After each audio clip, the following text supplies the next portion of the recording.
from around the globe in sold-out arenas and humble churches, from out on the streets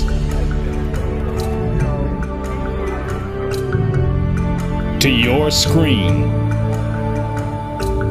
And now, the time and what must be done. On this edition of Farrakhan Speaks.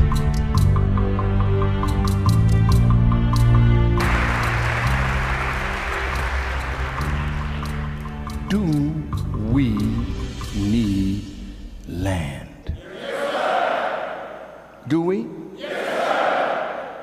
Do you know, at the turn of the century, blacks had over 16 million acres of land in the 20th century, the beginning of it. Did you know that coming out of slavery, black folk set up 60 black towns in America? Did you know that? All black. Did you know that to see a white man with a hammer in his hand was like seeing a naked woman running down the street?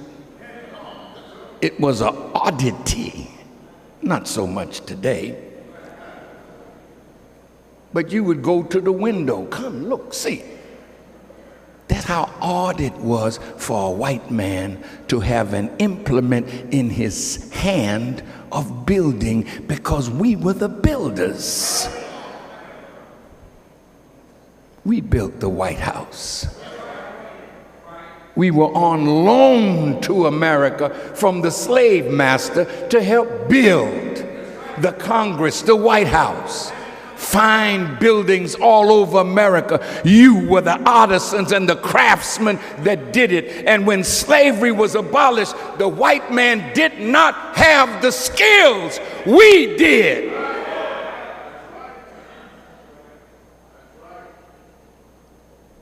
Where's your skill level now? We were the carpenters. We were the plumbers. We were the electricians. We were the engineers coming out of slavery. We don't know carpentry today. We don't know brick masonry today. We don't know how to work with metals today. We had all of that coming out of slavery. We built 60 towns. We had over 600 state legislators, 18 congressmen, and 2 senators in the first 10 years out of slavery. Did you hear me? Yes, sir. And white folks said, we can't have this. If we allow these blacks to continue like this, they'll take the country from us. That's when Reconstruction, Jim Crow, the Ku Klux Klan, the Night Riders, all of that came into play to push us back on the plantation as sharecroppers. This is just our history. We were betrayed by the government.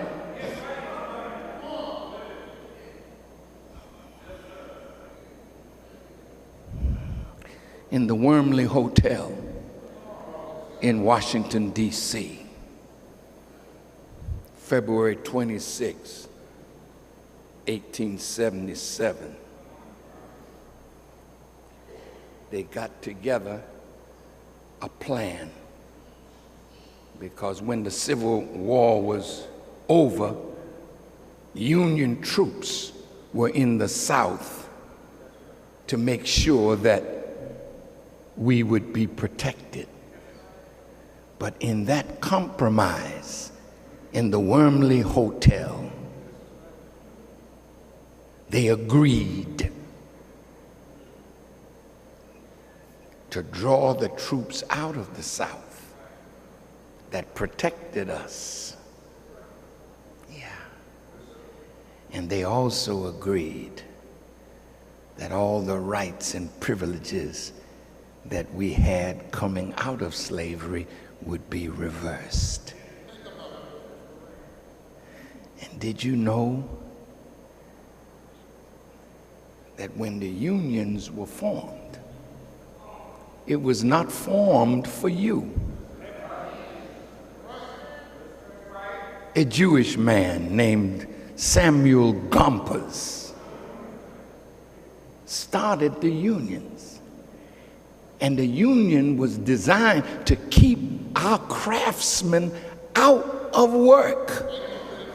And then the floodgates of immigration opened to the Jews from Eastern Europe. They came, the craftsmen from Europe, and they got the jobs. And you were pushed out.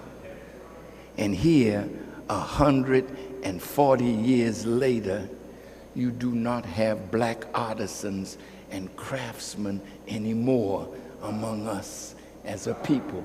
Then they closed down the schools that were teaching us trades. You had a great trade school here in Chicago. It's gone, man. I'm almost finished. Give me a few more minutes. Did you know, brothers and sisters, that they were so angry at our potential rise when we rose up progressively, they sought to destroy us. This is why we are where we are today, not because we're inferior, because a system was set up that you couldn't break out of, because the law, the slave codes, the black codes kept black people in a subservient position where you couldn't own land, you couldn't have business, because land and business would ultimately make us independent of white people, and they always wanted to see us at their foot begging for the crumbs that fell from their table. Black Wall Street in Tulsa, Oklahoma. Black folk in Tulsa had it going on.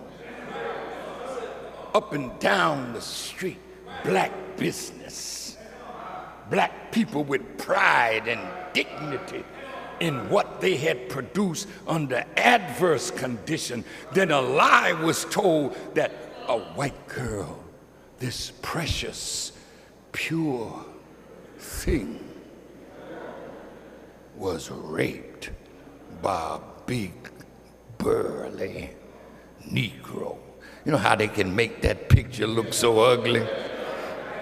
They don't even say a young man beat so-and-so up. No, it was a big, black, burly Negro. That frightens other white folk.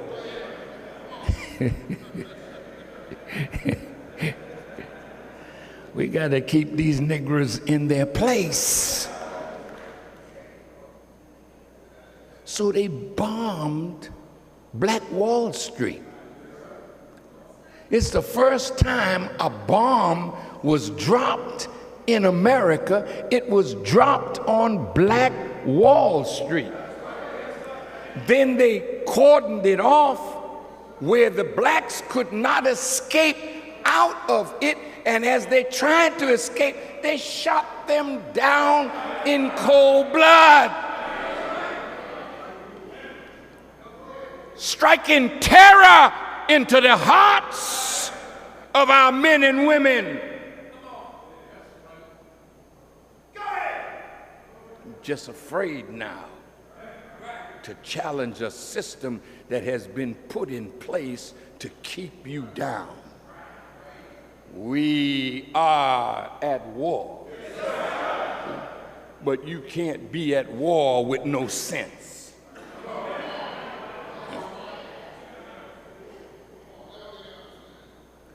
Now look at this.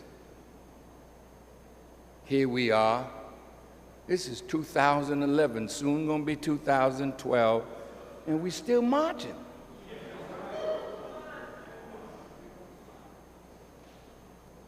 We want jobs. Come on, Barack, give us jobs. I think it's very unfair to Brother President for you to load on him what he can't do. He wasn't put there to fulfill a black agenda. Now, if I'm a Jew and I go in Congress, I'm gonna look out for my constituents, but I'm gonna always have a Jewish agenda. Black folk have to show white folk, well, I'm black, but I'm not that black. I.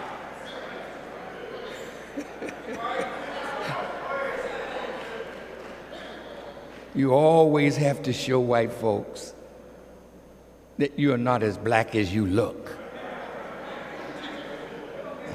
That if they let you in, you're gonna look out for them too.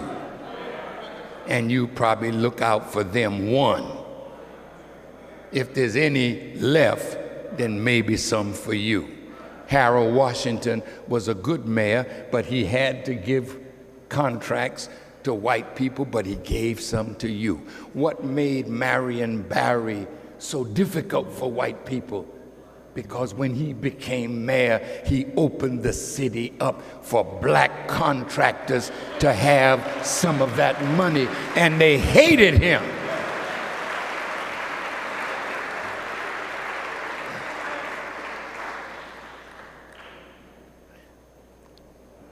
So, what's the answer? Well, you ready for this? Did you know that we are the people of God's promise? What is God's promise? That after we had served 400 years in a strange land, among strange people, he would come. And then what? He promised us land. Land. Land.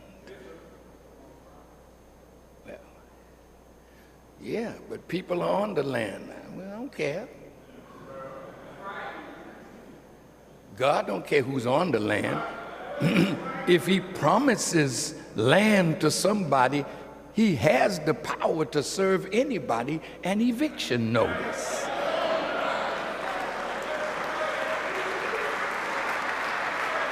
Now I'm about to go there.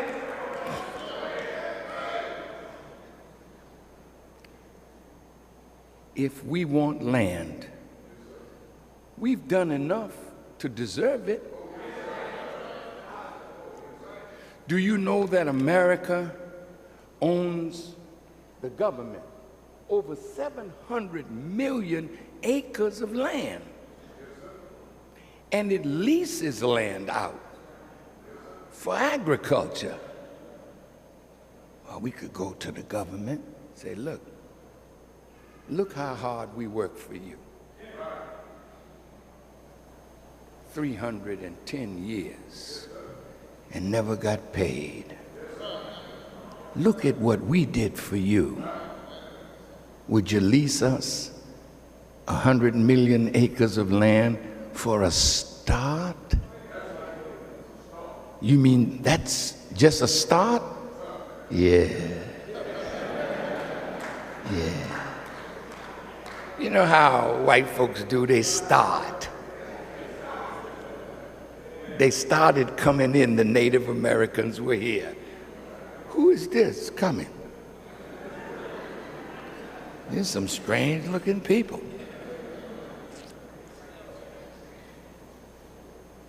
The native shared something with the newcomers, and the newcomers were plotting all the time.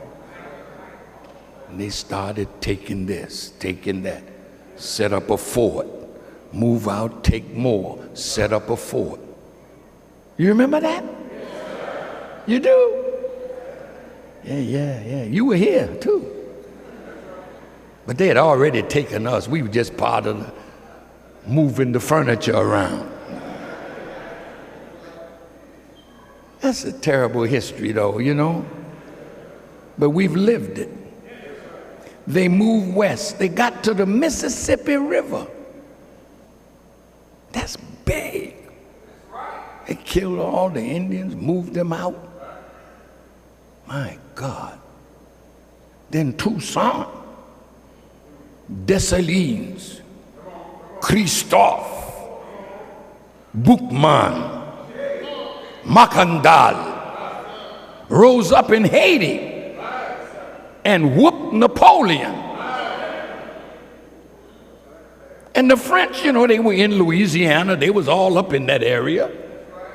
They got so messed up after Napoleon got beat down by the blacks in Haiti. They sold the whole Louisiana Purchase to America for $15 million. Damn, we should be that lucky. Hey, brothers in the booth up there, I've given you a little rest. I want you to put up the Louisiana Purchase. You got it? Are they asleep up there? We have a difficult job waking our people up, you know.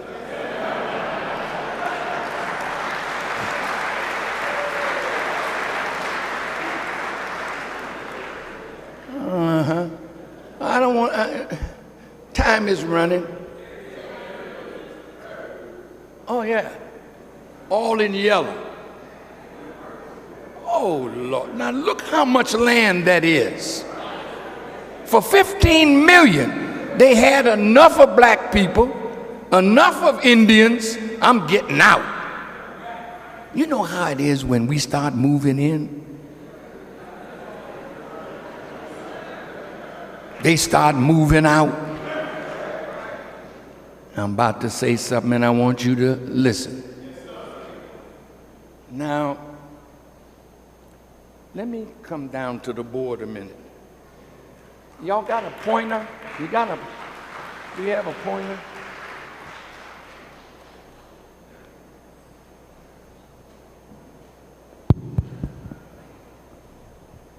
Now, we're studying the operations of the white man. How many of you are from the South? Your parents? Raise your hands. Raise them high. Look at you. Beautiful people. How many of you are from Mississippi? Come on, raise them high. Alabama, Louisiana, Georgia, Texas. Ain't that many from Texas. Now guess what? All right, this is a wide swath of land. But I want you to put up on this board the slaves that picked cotton for the master and made him rich. Where are those states? Show them. I'm waiting. I see the cotton. And you don't see no white folks out here now. Only thing white is the cotton ball. The map, please. This is interesting because, see, you already paid for Mississippi. I'm going to say it again.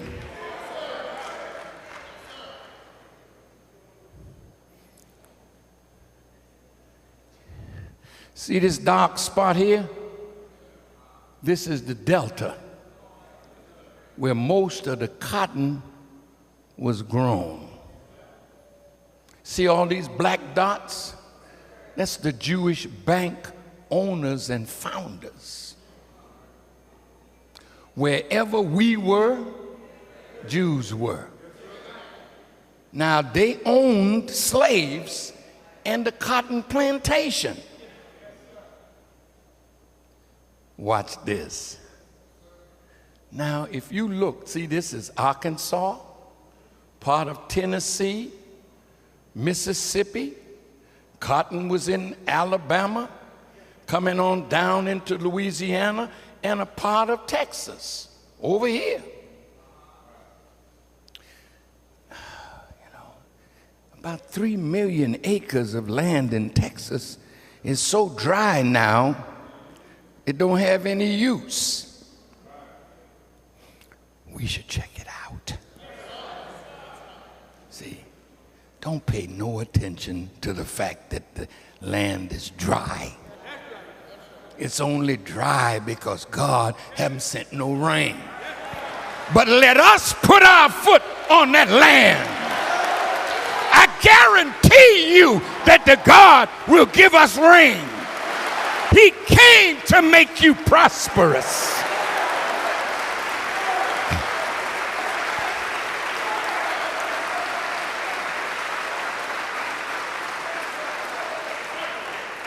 Now we look at all of this, we paid for it.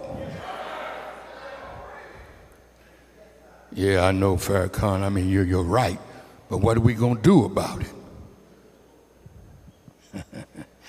Well, the book says that Moses and them sent Joshua out to spy out the land.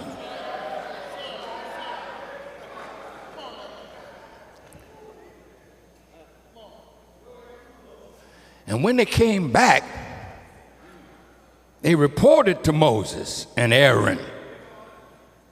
It's a beautiful land over there, but there's some giants in that land. Oh, Lord, we got to fight the giants? Moses said, go, take the land. That's what he said. And the people started punking out. We ain't going over there. Not until you bring Jehovah down and get rid of the giants, then we'll go in. So they were so punctified. That's not a real word, but it fits. They were so punctified. You know that TV show, I've Been Punked? They said, we ain't going. So God said, let these old ones, listen to the word now, let these old ones that been under Pharaoh too long, they're afraid of Pharaoh. They don't believe that God will give them the land that he promised them. So they holding back now. So God said, let them wander in the wilderness until they die out. And we'll take their children and they will inhabit the promised land. Who's that up there in New York? Occupy Wall Street. Is it old folk? Look in their faces. Who made the revolution in Egypt in Tahrir Square? Was it old folk? They came along, but it was the youth that started it. I'm so glad I'm young.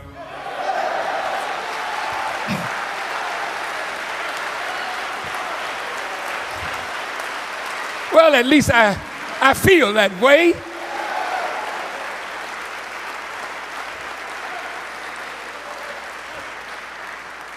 Look at your young people.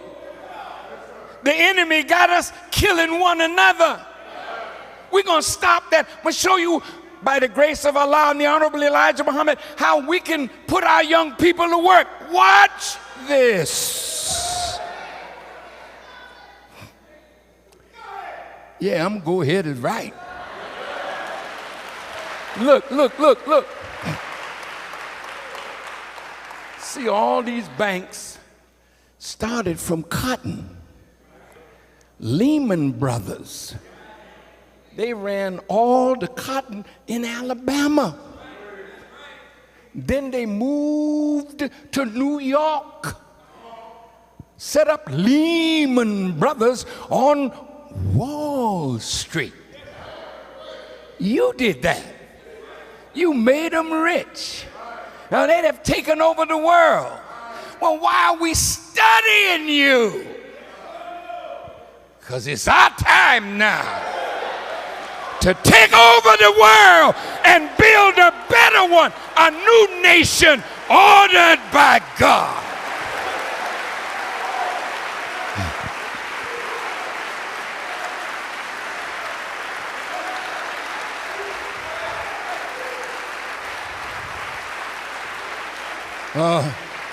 Now wait a minute, Farrakhan. That sounds good. It resonates emotionally. I agree. But I'm a little nervous. You're going to get us all killed. Well, I got news for you. You're going to die anyway. So hell, you might as well die for something, because now you're dying for nothing.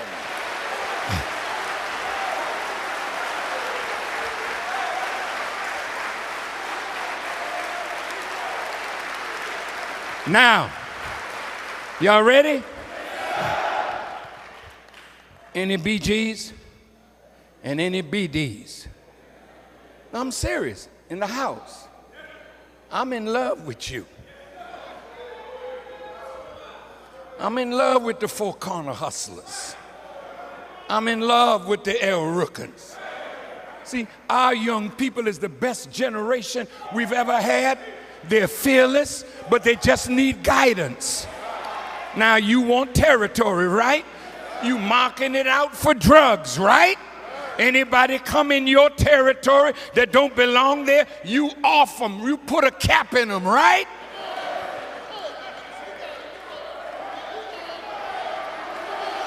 Well,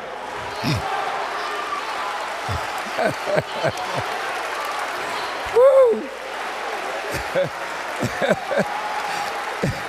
Now look, wait. Wait, take your pistol and sheath it for a minute. Don't shoot till you know who you're shooting at and what you're shooting for. Put it down for a minute. You ready? Now, we live on the south side.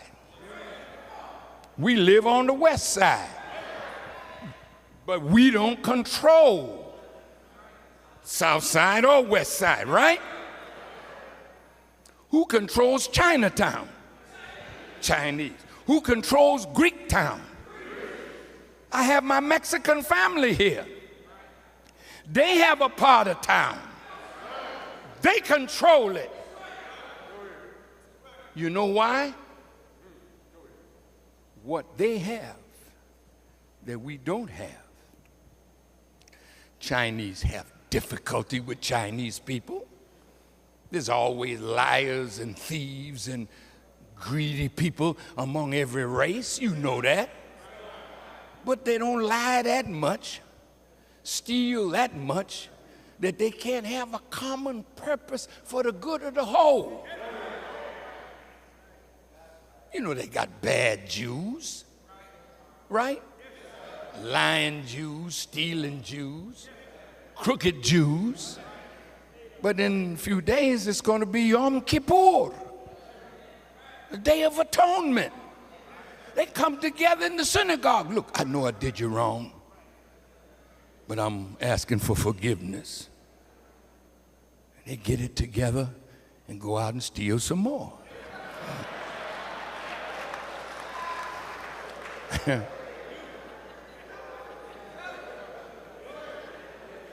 Now, brothers,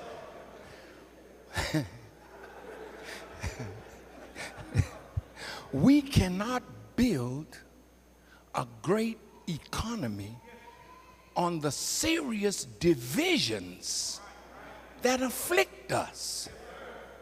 Now, I'm a Muslim, you're a Christian. We can't sit down together? Well, I'm a Baptist, and I ain't sitting down with nobody from the Church of God in Christ. I don't like them holiness people. Some of us talk like that. So what are you going to do when it's time to unite to survive? Are you going to ask the people, is you holiness or Baptist? Is you Baptist or Church of God in Christ? Is you AME or CME? What are you? It don't make no difference. All of you black and all of you dying and all of you catching hell. Can't you unite on common principles?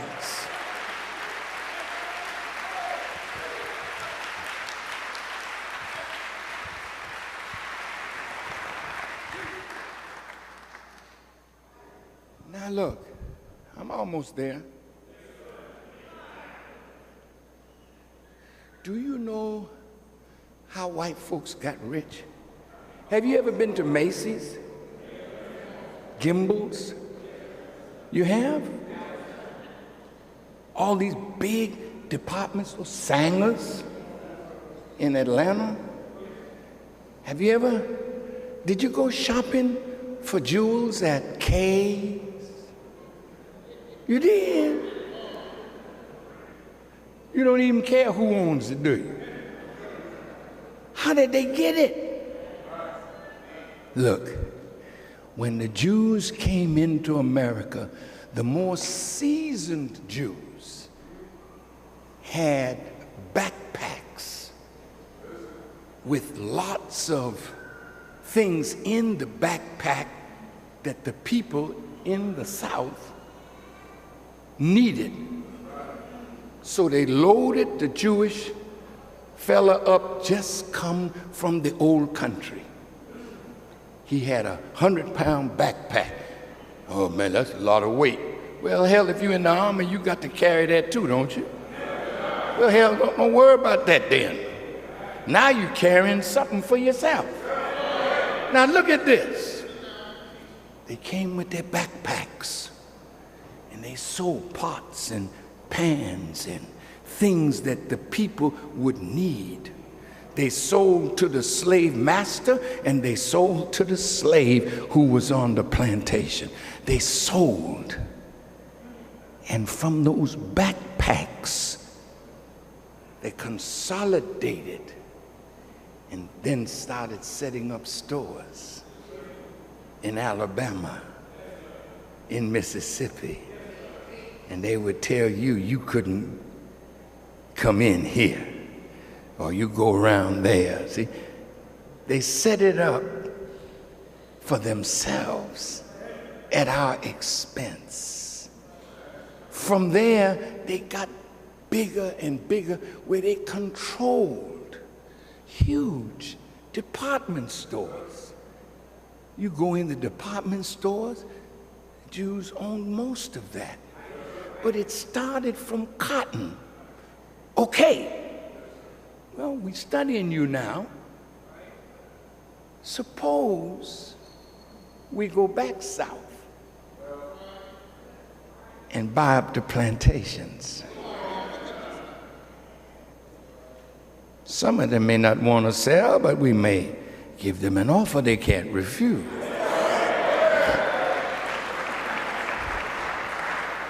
See, if God is with you, he gonna help you. We ain't stealing, we buying. Okay, how much acreage do you have? We'd like to have all of that. From the farm is where all industry starts. Did you know that from the cotton, man, I got it here somewhere, oh Lord, it was so great. All that came from one bale of cotton, one bale. They sent the cotton north to their brother who had a mill that turned the cotton into cloth. And then that brother sold the cloth to his brother in New York. And they made the jeans, the pillowcases, the sanitary napkins. They made the baby diapers from cotton. Now, if we could pick it for the white man and make him rich, what's wrong with us now owning huge tracts of land with cotton growing? Well, I don't feel like picking no cotton. No, they already done made a machine. You just buy the machine. You ain't got to mess up your hands again. But the machine doesn't take everything out of the field. So we could take a young brother, show him how to pick it, give him a decent wage, clean the field clean, and bale the cotton, and then start an industry from cotton that give your people what? Jobs. Jobs. Just from cotton. Then look, up here, the messenger said, now watch this, that God is curtailing the land on its sides. This is written in the Quran. And if you look at the storms that are raging on the East Coast, the West Coast, the fires, see, he's pushing people toward the center of the country now. The Honorable Elijah Muhammad said we should start north and go south, buying land. Well, I like Michigan. At the top of Michigan called the Thumb, they're the greatest producers of the navy bean. They've had a little disease recently. That's good, because God promised them disease. He didn't promise that for us. Do we eat corn? Do we eat rye? Do we eat barley? Do we need wheat? Let me look at the wheat producing states. Woo, Farrakhan.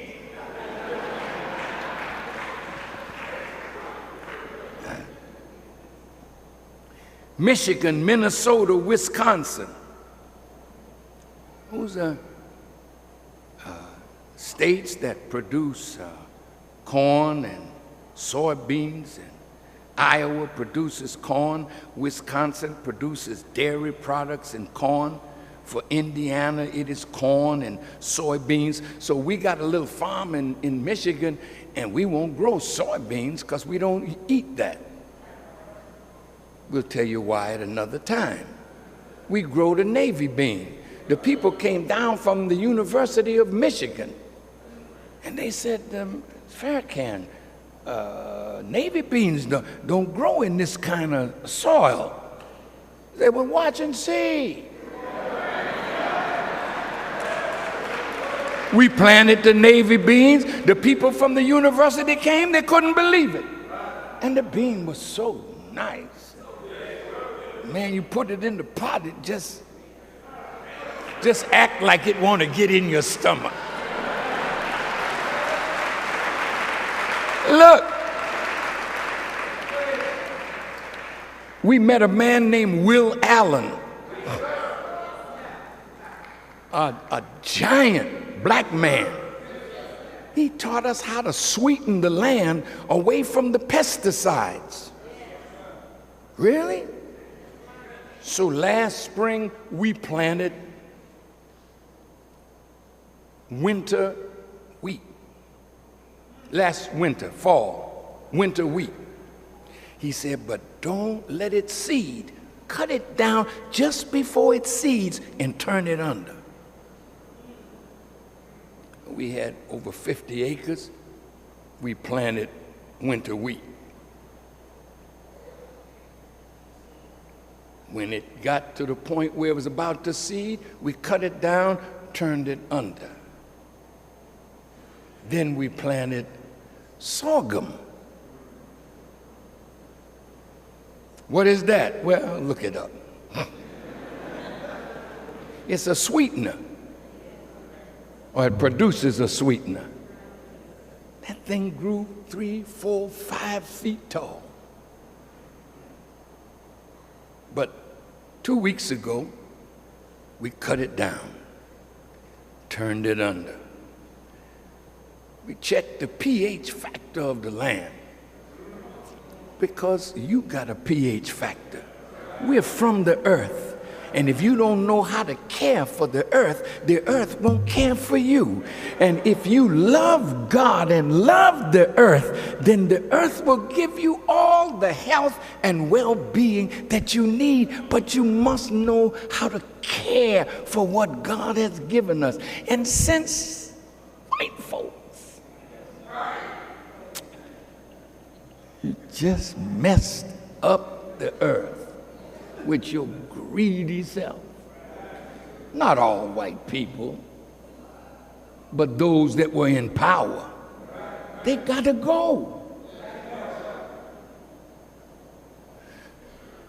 Now we just last week while we were in Philadelphia, we planted winter rye. By the time we got back from Philadelphia, the rye was about that tall. Now you can stand off, the whole field is green and ain't been there but a week. So by springtime, we'll turn that under and then plant our navy beans. We've learned the value of worms. Little FOI and MGT soldiers. These worms are so powerful. When you get earth that is filled with worms, according to what we've learned, it takes out 98% of the toxicity of the earth. So this year we experimented. Man, we made soil and we're making soil. And we bought soil that Will Allen made. Made? Yes. Look at your beautiful body. It's from the earth, man. And you gotta know how to take care of this so you can live. You die too young, too full of disease, because the enemy is making a profit off of denatured food. That's why we got to go back to the earth. Now these worms, they worked for us this past spring and summer, those little soldiers. Let me tell you, these worms are so powerful. When you turn the earth and you see them, they're not little small wiggly things that just, you know, like Negroes that's been eating pork.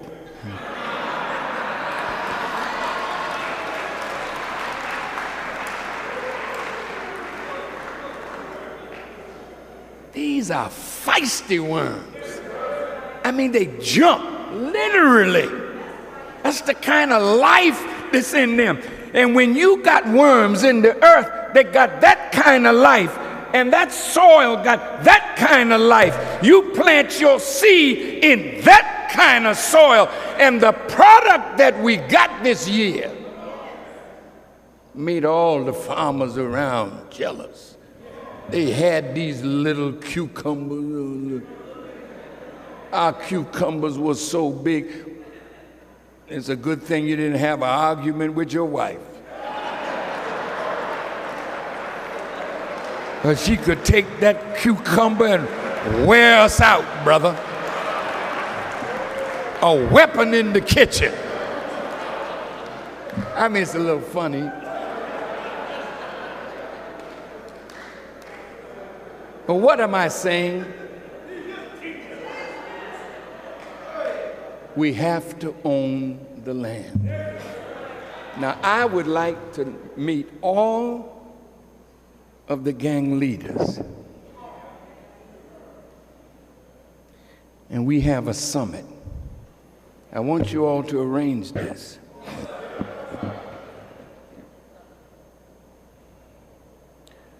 They're good soldiers. You can't take dope out of their pockets if you don't put something else in it for them to sell. And it looks so stupid for us to tell the drug dealer, oh man, you shouldn't do that. You know you're killing the neighborhood. He said, yeah, but at $1,000 a day, everybody can die.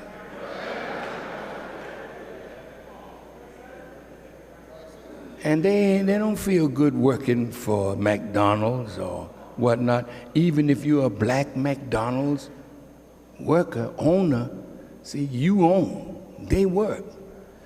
The difference in what we are proposing is that if we map out the city, I'm talking about now, we're going to do this all over the country, but we have to take our black millionaires and our black billionaires, see, and we start pooling our monies. Watch how this works, man.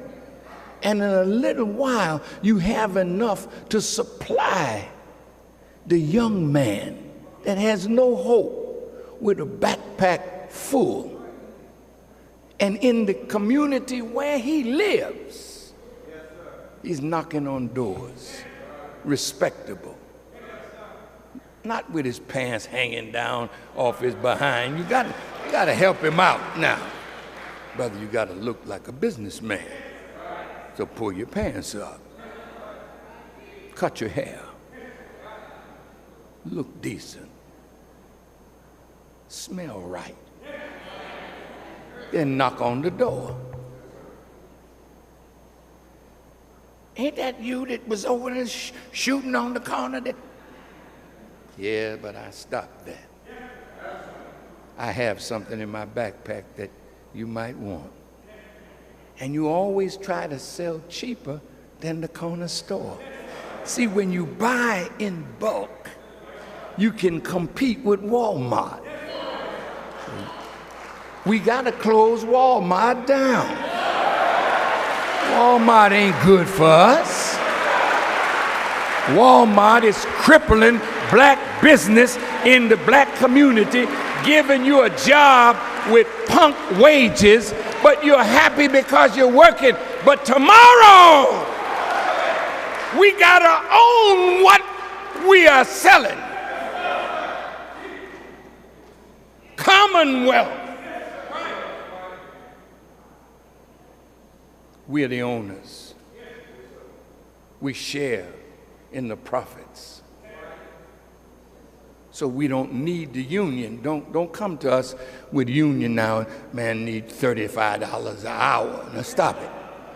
That's why your union is closing down. We don't need that. What we need is the same kind of unity that the Chinese have, that the Japanese have, that the Koreans have, that the Mexicans have, that the Italians and the Irish and the Polish have, because we're working for ourselves. Then you go to the bank in your community. So what is all the houses that you foreclosed on? We've sold enough from our backpacks, we'll buy it all. And you get your craftsmen and you fix those houses up and you sell it to your people for a decent price. And then the money you put in a common pot that we own. See? Then you start buying up your community. It starts with just going after land, real estate. And if we start doing that in the North, now all of you from Mississippi, 30% of Mississippi is us right now. But suppose some of us moved back,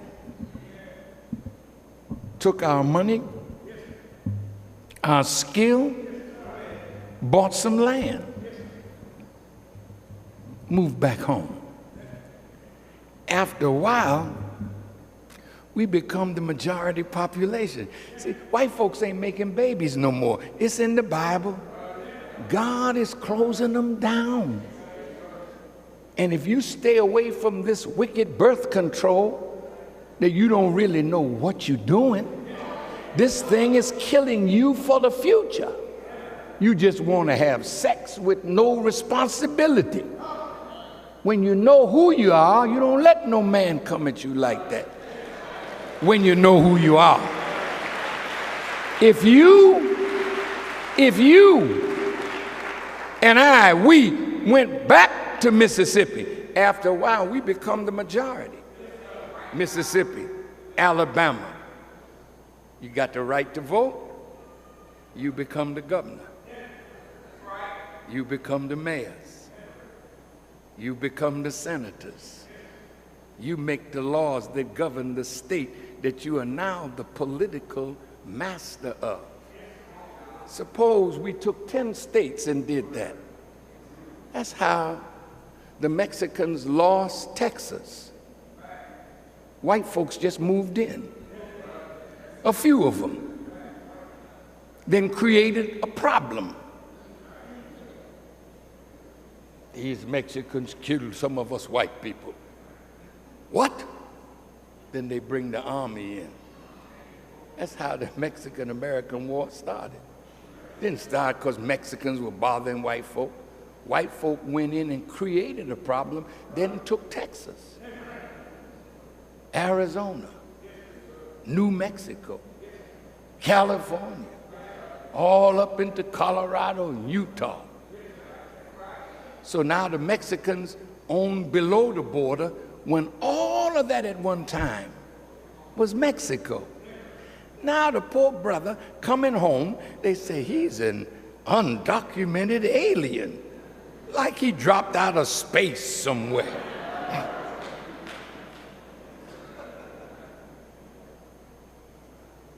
Let me close.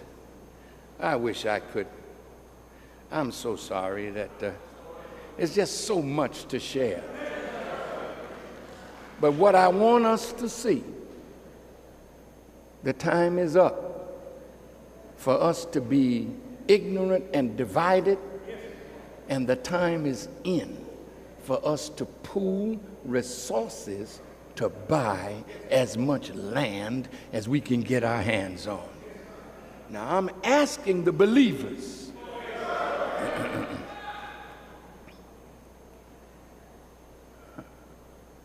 to help me.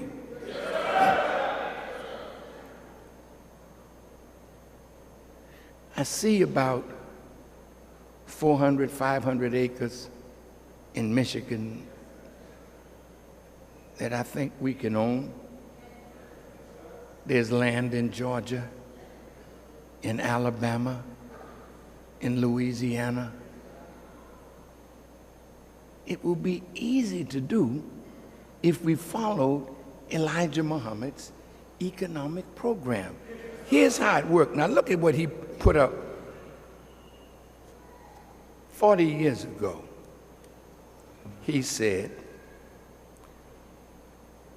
if 5 million workers put up 5 cents a day,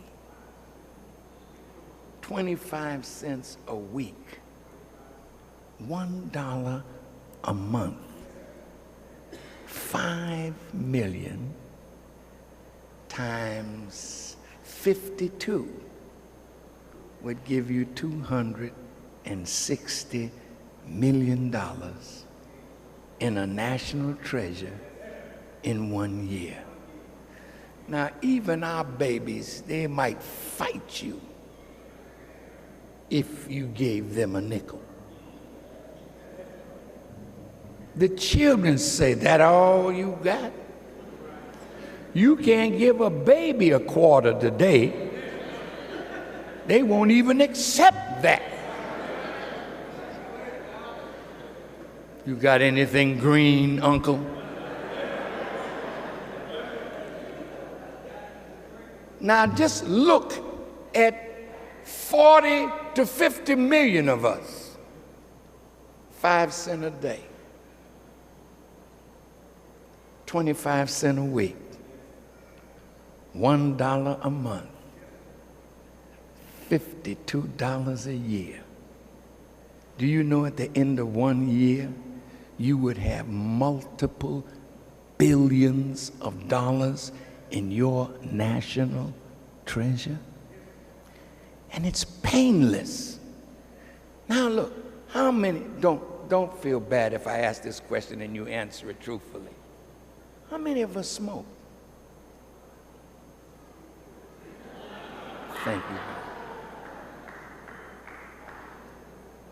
Now look, how much does a pack of cigarettes cost today?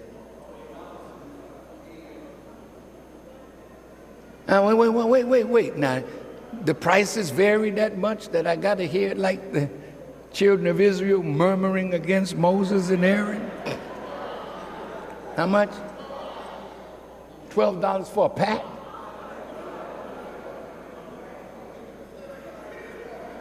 $7 in Milwaukee. $12 in New York. See, them Jews are making money now. You know? Okay, let's take an average then. 7 is the lowest, 12 is the highest, so let's say 9. Now, how many of us smoke? See? Suppose we could get our people to realize that you're killing yourself and you stop smoking. And we put that in a national treasure. Now watch how the money starts building. How many, no, don't raise your hand. How about that 6-pack?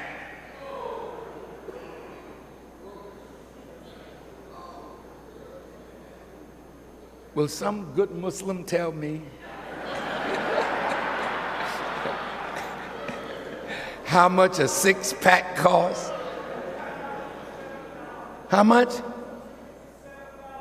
$6 to $7 for a 6-pack.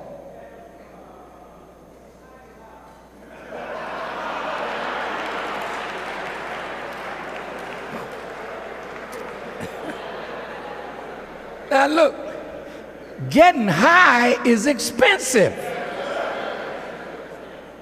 Look at the billions we would save just from cleaning up a little bit.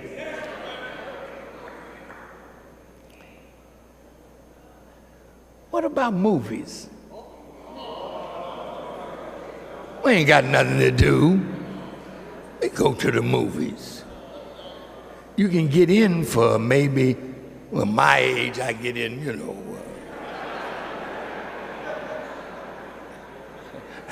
They give me the baby price, you know.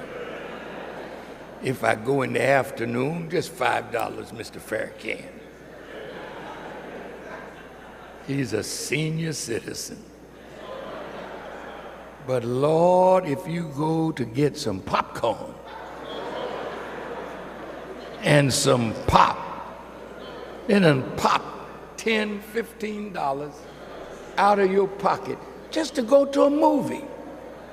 Now look, I'm not saying we should stop, but I'm saying if you just cut down and save some. Look at the money we would say. Now, I drive nice cars. It had an S on the end of it. That was my weakness. I like automobiles. But I didn't start with the nice ones. Me and Chevy got along well. Well, now look. Do you know Brother Malcolm? Have you heard of Malcolm X? Yes, sir. I was with my brother when he got his first car. It was a '55 Chevrolet Impala. That was Malcolm's first car. And he drove that thing all over the country, setting up mosques. A few years afterwards, he got an Oldsmobile. And the car that you see over in Malcolm X University was where I had my last conversation with my brother. It was an Oldsmobile. Malcolm was very frugal. And we would buy Chevys, Fords, Mercury, you know. Some of us got up in the world and bought a Chrysler. We didn't spend a lot of money on clothes, but we always looked nice. Now imagine if we grew that cotton and had some cattle and got some wool. Now this suit here, it's one of these expensive wool. I don't even know the number. A black man made it for me. Now wait a minute. My point is, the material was not from America. America got out of the business. You buy suits now, they come in from Taiwan, from China, from India, from Brazil, right? Who makes the shoes? You get a nice pair of shoes, it's made from outside. Well, imagine now we have hundreds of thousands of acres where you're raising your cattle and you take their hide and you design shoes and we buy from ourselves. We make the clothes and we buy from ourselves. After a while, in all black towns, you find your own clothing store that we've made the garment. We produce the shoes, because the same animal that gave its hide to the white man will give it to us. That's how you produce jobs. But if you're going to beg the white man, you're not going to have a job. But if we're going to go to work, we'll produce jobs. So I think I've said enough today. I had so much more, but we'll save it for another time. So in the famous words of our president, when he spoke to the Congressional Black Caucus, get up, take off your bedroom slippers. He said, put on your marching shoes. I say no, put on your working boots. Get up, stop whining, stop complaining, stop begging, and unite as never before, and let's produce a future for ourselves and our people. Thank you for listening as I greet you in peace. Assalamu alaikum.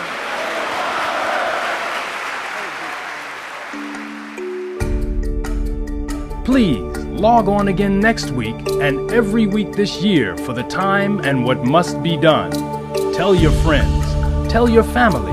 Log on to noi.org every Saturday, 6 p.m. Central Time for truth, guidance, and unequaled love from the national representative of the Most Honorable Elijah Muhammad and the Nation of Islam, the Honorable Minister Louis Farrakhan. Pass on the word every Saturday at 6 p.m. Central Time at NOI.org.